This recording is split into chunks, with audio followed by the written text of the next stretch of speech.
출애굽기 16장입니다. 2절과 3절 말씀입니다.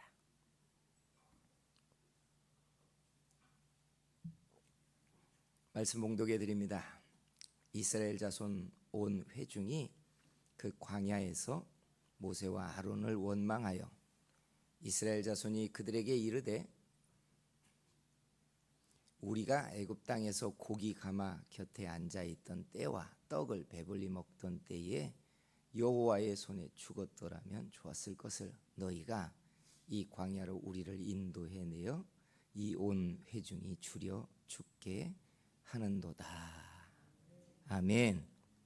하나님이 오늘 우리 예배 가운데 은혜 주시고 함께 하셔서 오늘 우리들에게 응답하시는 시간 되기를 축복합니다. 옆에 있는 분에게 얼굴을 쳐다보고 손을 들고 주께서 응답하시기를 축복한다고 말해주세요. 아멘. 할렐루야. 네.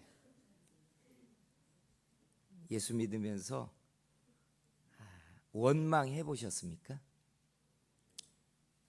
나는 원망을 해봤다. 원망. 네. 나는 원망을 한 번도 안 하고 살고 있는 것 같다 하시는 분. 그렇지. 맞아요. 딱 생각한 그분이 손을 들었어요. 오늘 우리가 읽은 이 본문에 이스라엘 백성들이 광야에서 먹고 사는 문제가 박하다고 원망을 합니다. 하나님은 여러분 알다시피 원망을 정말 싫어하셨어요. 그래서 이스라엘 백성들이 원망할 때마다 그걸 카운트하십니다. 그리고 민수기에 보면 너희가 광야에서 10번이나 내게 원망했다. 여러분 우리가 원망할 때 하나님이 카운트 하신다는 거 아세요? 너 25번째야. 우리는 잊어버리고 가는데 말이죠. 그래서 제가 언제 원망을 했을까 하고 성경을 추려보니까 띄워주세요. 이렇게 이스라엘은 이 장소에서 원망합니다. 첫째, 홍해 앞에서 원망했어요. 둘째, 마라에서 원망합니다. 쓴 물 때문에. 세 번째, 만나. 오늘 우리가 읽은 본문에 나오는 것처럼 만나 때문에 원망합니다. 음식이 박하다 이거죠. 네 번째, 르비딤에서 물이 부족하다고 원망합니다. 다섯 번째, 금송아지 사건 때문에 이스라엘 백성들이 원망합니다. 여섯 번째, 다베리아에서 원망을 합니다. 일곱 번째, 정탐꾼 사건에서 이스라엘 백성들이 원망을 밤새도록 합니다. 여덟 번째, 고라당이 반역을 했을 때 모세와 아론을 원망합니다.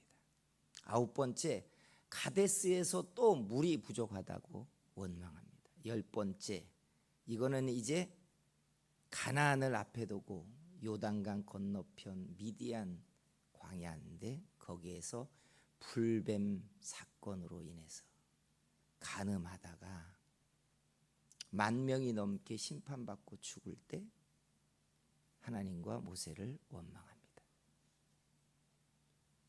이게 성경에 정확히 나와 있어요. 하나님은 원망을 정말 싫어하세요. 그리고 심지어 너희가 원망하다가 그들과 같이 될까 두려워하라 하고 원망하는 사람들을 광야에서 죽은 이스라엘과 붙여서 동일하게 취급하며 말합니다. 그러면 원망이 뭔지를 정확히 좀 알자고요. 원망은 우리가 흔히 할 수 있는 불평과 조금 다릅니다. 불평은 뭐냐? 특정한 상대가 없이 힘들고 어렵고 고달프면 투덜거리는 게 불평이에요. 이게 뭐가 이렇게 인생이 힘들어.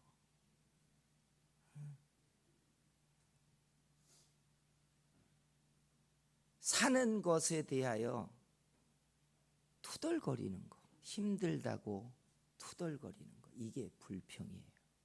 불평도 하나님이 좋아하실 리가 없잖아요. 근데 원망이 뭐냐면 불평과 비교하면 뚜렷해집니다. 원망이란 그 힘든 상황을 특정인에게 타깃을 정해서 너 때문이야 하는 게 원망입니다. 당신을 만나서 내 인생이 꼬였어. 이 원망이란 얘기예요. 너 때문에 내 인생은 나락이 갔어. 타깃을 정해가지고 말이죠. 내 힘들고 어려운 어떤 처지와 문제를 원인을 그 사람 때문에 돌려서 이야기하는 게 원망입니다. 대통령 한 명 잘못 뽑아가지고 나라가 망해버렸네. 이게 원망이라는 얘기예요. 힘들고 어떤 상황을 어떤 특정인하고 누구를 잘못 만나서 누구 때문에 내 인생이 이렇게 되어버렸다고 원인을 그 타겟을 정해가지고 비난하는 거, 이게 원망이라는 거예요. 잘 아시겠죠? 하나님은 우리가 내 힘들고 어려운 상황을 누구 때문이라고 원인을 딱 찍어가지고 이거 목사 때문에 이렇게 됐어. 우리 교회 저 사람 때문에 망했어. 내 인생은 말이야 당신을 안 만났어야 돼. 이게 원망이라는 거예요. 여러분 평생 하나님께 찍히기 싫다면 이렇게 원망하지 않기를 축복합니다. 그러면 보자고요. 왜 하나님은 카운터를 셀 정도로 이렇게 원망하는 걸 싫어하셨냐? 여기 이 문제를 풀려면 두 가지를 아셔야 돼요. 첫째, 원망은 하나님이 사람을 통해 일한다는 사실을 믿지 않기 때문에 그래요. 잘 보세요. 하나님이 우리에게 일하실 때 언제나 천사처럼 하나님이 들어서 쓰시는 대상이 사람이잖아요.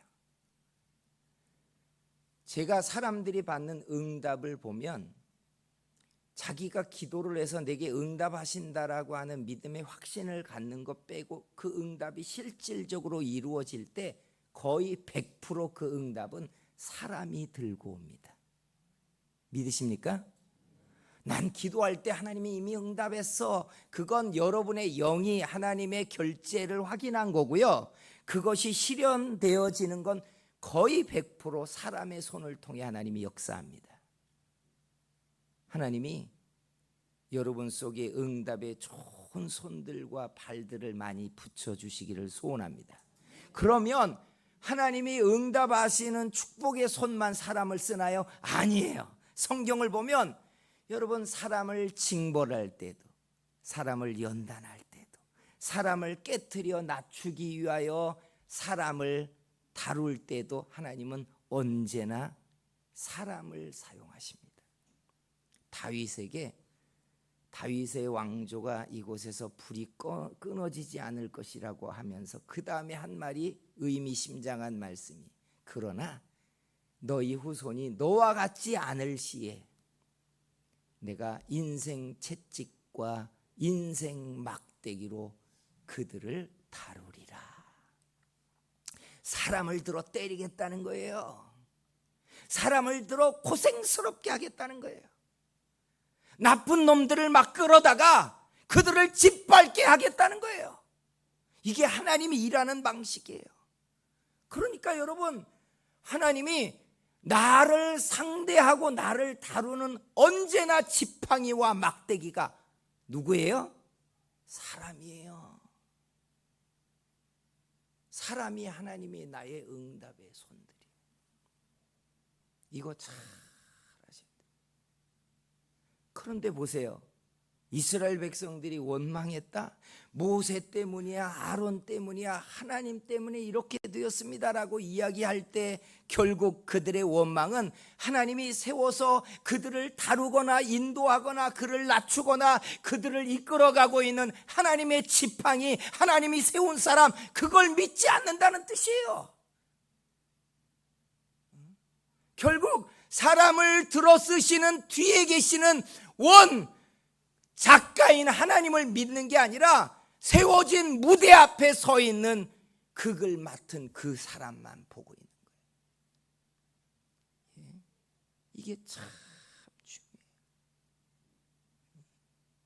그러니 이스라엘 백성들을 징벌할 때 하나님이 놀랍게 아수르가 나의 종이요, 바벨론은 내가 기뻐하는 자라, 이렇게 말해. 기가 막히잖아요. 자기 백성들을 때려서 징벌하고 흩어지게 하고 나라를 깨작내는 바벨론과 아수르를 하나님이 나의 종이라, 내가 세운 자라, 이렇게 말해요. 하나님이 그들을 통해 자기 백성들을 연단하고 다루고 있다는 뜻이에요. 그러면 믿음이 있는 사람의 입장에서 보면 악인을 만나거나 나를 때리거나 내가 깨어지는 상황의 사람들을 만나면 누굴 봐야 돼요? 사람을 보는 게 아니라 그를 세워서 나를 다루고 있는 하나님을 봐야 되잖아요. 하나님이 저 사람을 통해 날 다루는 메시지가 뭔가를 봐야 되는, 이게 믿음이잖아요. 그런데 원망은 하나님을 믿지 않으니까 사람만 보는 거예요. 내가 어쩌다가 나쁜 놈을 만나가지고, 내가 어쩌다가 흉악한 놈을 만나서 내 팔자가 꼬이고 내가 고생하냐, 이거예요. 얼마나 믿음이 없는 이야기냔 말이에요. 내가 너 때문에 이렇게 산다, 내가 당신 때문에 고생해, 내가 그때 그 자리에 나가서 당신을 만나지만 않았어, 내 부모가 그렇게 반대할 때 내가 그 말을 듣기라도 했으면 내 탓이지 누굴 탓해. 말은 그렇게 하면서 끊임없이 찍으면서 원망합니다. 결론은 뭐예요? 내가 믿지 않는 거예요. 내 속에 믿지 않는 거예요. 사람을 통해 나를 다루고 있는 하나님을 믿지 않으니까 눈에 보이는 사람만 계속해서 보는 거예요. 연출자가 무대 위에 자기가 표현해 내려고 하는 사람들을 세워서 자기의 극을 펼쳐내는데, 무대에 앉아있는 사람들은 그 사람들이 자기 말을 한다고 생각하는 거잖아요. 야, 참 연기 좋았다고, 어떻게 그런 말을 하냐고. 조금 더 한 걸음 더 생각한다면 여러분, 연출자를 생각해야 될 거 아니냐고요. 청중에게 그 배역을 맡겨서 그 메시지를 입에 들려서 그 말을 표현해내게 해서 자기가 관객들에게 표현해내려고 하는 그 극을 만들고 있는 연출자를 보고 있어야 될 거예요. 신앙이 뭡니까? 우리가 이 땅에서 하나님의 백성이 되어 천국까지 하나님이 우리를 내주하고 이끌어서 천국까지 간다는 걸 믿는 거예요. 할렐루야. 그런데 그 과정 속에 하나님이 우리를 복주고 기뻐하면 하나님의 응답의 손을 누군가를 통해 나를 세우고 번성케 하고 복되게도 하지만 나를 연단하고 나를 징벌하고 나를 깨뜨린다면 흉악한 자에게 붙여서 나를 다루고 고난당하게 하고 내 발자가 꼬이게 하고 고난스럽게 만들기도 한다는 뜻인데, 믿음이 없으니까 사람을 비난하는 거예요. 너 때문에 내가 이렇게 왔고, 당신 때문에 나는 인생이 이렇게 힘들어졌고. 그러니까 원인이 뭐예요?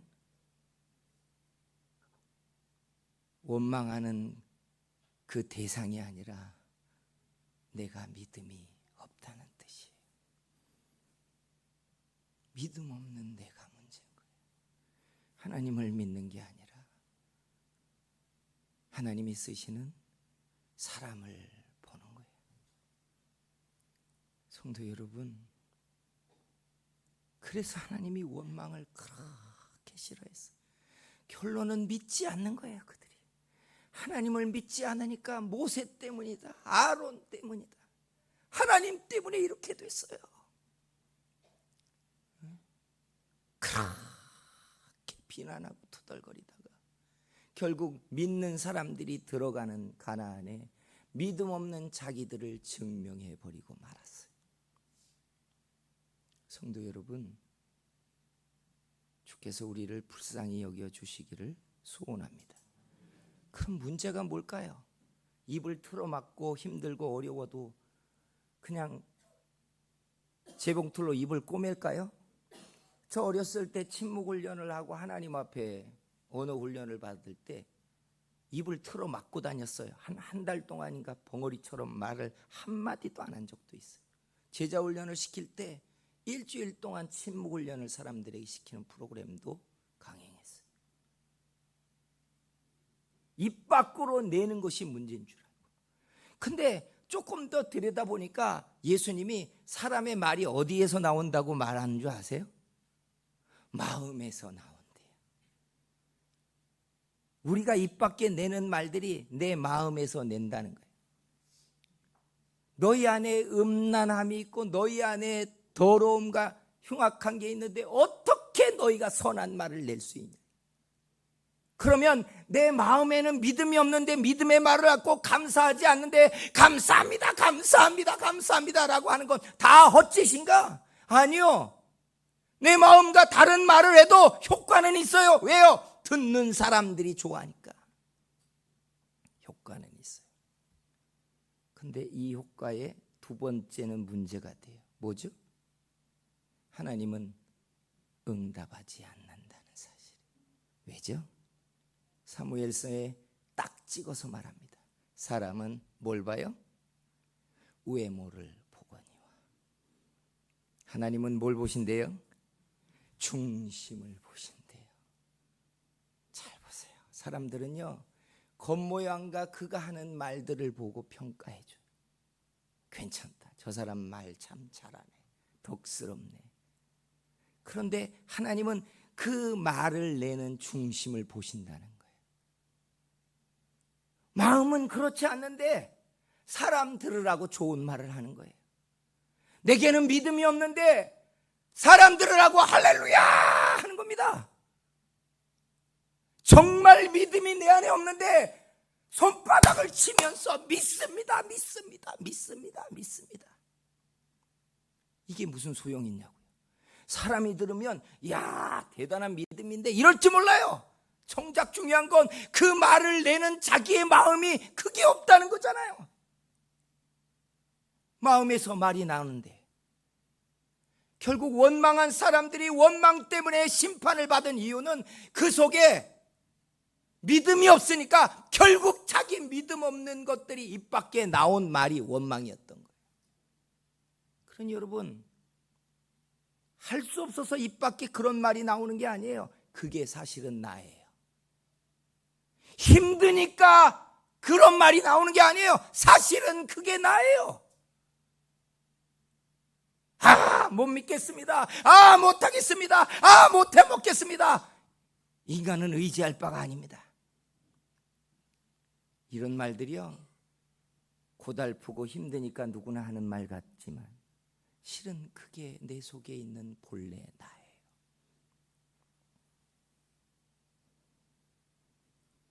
사랑하는 성도 여러분, 그래서 입 밖에 나오는 말은요, 즉흥적으로 내는 게 아니라 본래 내 안에, 내 속에 담겼고 내 마음에 있던 것들이 어떤 상황이 되니까 내 마음에서 그 말을 내어서 입 밖에 내고 있는 것들이. 성도 여러분,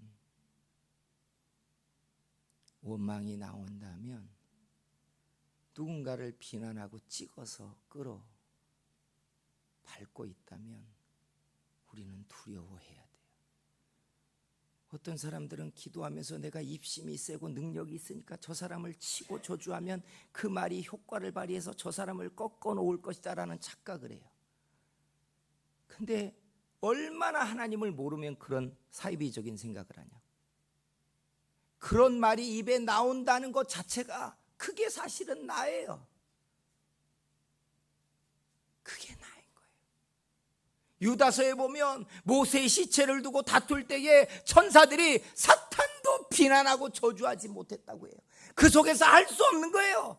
하나님이 거짓말할 수 없는 자라고 하는 것은 뻔뻔한 속임수가 아니에요. 하나님의 속에 그 자체가 거짓이 없기 때문에 어떻게 거짓말을 해야 될지도 모르는 거예요. 어떻게 거짓말을 내야 될지도 모르니까 거짓말을 할 수 없는 자가 하나님이래요. 그래서 여러분, 원망하고 사람을 치거나 비난을 한다면 우리는 두려워해야 돼요. 이게 나구나. 어떤 원인을 보면 그걸 파고들어서 그 괴롭힘에 대하여 그것을 말로 갚아주고 사람을 치기 전에 그런 말이 내 속에서 나오고 있는 그 마음이 내 속에 있다는 것 때문에 우리는 가슴을 치기 시작해야 돼. 성도 여러분, 주께서 우리의 속사람을 씻으시고 새롭게 만들어 주시기를 축복합니다. 그래서 말이 나오는 마음이 가장 중요해요. 우리 어른이 되고 직장 생활을 하고 사회 생활을 하며 사람들을 만나면 처세술이라는 걸 합니다. 하고 싶지 않은 말도 하고 경우에 맞지 않는 말도 해요. 좋지 않은데도 물건을 사면서 좋습니다. 그죠? 이거 참 좋습니다. 이렇게 말하며 사람에게 듣기 싫은 말을 하지 않으려고. 근데 여러분, 하나님 앞에 우리의 말이 역사하고 우리의 말이 응답이 되고 효력이 되기 시작하려면 여러분, 우리는 우리의 마음과 우리 입에서 내는 말이 같아야 돼요. 이게 같아지게 하자고요. 같지 않으니까 입이라도 다물겠습니다. 이건 소극적 자세죠. 나는 내 속에 언제나 불편하고 불평이 있고 사람이 꼴 보기가 싫어가지고 입을 열면 독화살 같은 말들이 쏟아지니까 나는 입이라도 꼬매고 다니겠습니다. 학생 때라면 그런 훈련할 수 있어요. 근데 이걸로는 답이 안 돼요. 우리에게 필요한 것은 첫째, 하나님이 우리의 마음에 진짜 평안을 주시는 겁니다. 믿으십니까? 제자들이 미래에 대한 두려움이 생겼을 때 요한복음 14장에 보면 예수님이 너희는 마음에 근심하지 말라. 부활하신 예수님이 제자들을 만나서 꺼낸 첫 마디가 뭔지 기억나십니까? 너희에게 평강이 있을지어다. 마음을 싹 씻어내십니다. 이게 중요해요. 하늘의 위로가 차고 하늘의 은혜가 차잖아요. 마음이 평화로워지면 하라고 해도 불평이 나오지 않아요. 마음은 아시다시피 여러분 그릇과 똑같아요. 마음에 뭐가 담기느냐에 따라 우리는 그 말을 하게 돼 있어요. 여러분, 마음이 사랑에 빠진 사람 보십시오. 무슨 말이에요? 좋다 좋다 좋다 좋다 이런 말합니다. 별것 아닌 것 가지고도 웃고 맛있다 그러고 좋다. 그 애들도 잘 안 탈 것 같은 놀이동산에 놀이기구를 타면서도 그렇게 재밌다고 말합니다. 뭐가 재밌어요? 어른들하고 가보세요. 그 돈 아끼게 머리 빙빙 도는 걸 왜 타냐고. 그런데 좋다 좋다 합니다. 왜요? 몸이 좋은 게 아니에요. 사실은 마음이 좋기 때문에 그래요. 아십니까? 평안이 가득해 보세요. 힘들고 어려워도요 살만하다고 말합니다. 생각해 보세요. 마음에 믿음이 가득 담겨 있다고 생각해 보세요. 내 속에 두려움과 불안이 아니라 하나님이 주시는 믿음이 내 마음에 가득 차 있다고 생각해 보세요. 그러면요 여러분 절대 두려워하지 않습니다. 남들이 다 다 안 된다고 하고 망한다고 하고 힘들다고 해도 나는 할 수 있다고 말해요. 그게 배운 말이 아니에요. 내 안에 담겨 있는 이 믿음이 그 말을 내게 돼 있어요. 은혜가 차보세요. 그러면 무슨 말을 할 것 같아요? 은혜가 차면요, 제가 볼 때 똑같은 말들이 나옵니다. 감사하다. 감사해요. 믿으십니까? 그러니 자기 입에서 나오는 말이 지금 자기예요. 힘들다고, 살기 힘들다, 인간 꼴 보기 싫다, 죽지 못해 산다고. 이게 나예요. 지금 하나님이 여러분의 마음에 하늘의 평안, 주님이 주시는 압도적인 평안이 가득해지게 해 주시기를 축복합니다. 두 번째는 성령이 우리 마음에 담기는 거예요. 예수님이 승천하고 나서 제자들에게 아버지의 약속한 것을 기다리라고 할 때 그 승천산에 150명이 있었습니다. 고린도후서에 보면 150여 형제가 예수님의 승천을 경험하고 봤다고 성경에 기록되어 있어요. 그러니 150명의 가량의 제자들이 아버지의 약속한 것을 기다리라라고 하는 명령을 들었어요. 근데 열흘이 지나니까 몇 명이 성령 받은 줄 아세요? 120명이에요. 30명은 어디 갔을까? 다 일이 있었죠. 자식 유치원 보내야 되고, 남편 밥 해줘야 되고, 다 텃밭에 미나리 꺾으러 가야 되고, 다 할 일이 있었어요. 다 이유가 있겠죠. 근데 120명은요 그런 일이 없고 허허 창창하게 놀고 먹을 수 있는 사람들이라 열흘을 기다리고 기도했나요? 아니에요. 예수님의 약속 그거 하나 붙잡고 있었어요. 그리고 성령을 받습니다. 성령이 자기들 안에 들어왔어요. 그러자 그들의 입에서 나오는 말이 바뀌어버립니다. 무슨 말을 해요? 방언을 말했다고 말하지 마세요. 그건 그냥 표적이에요.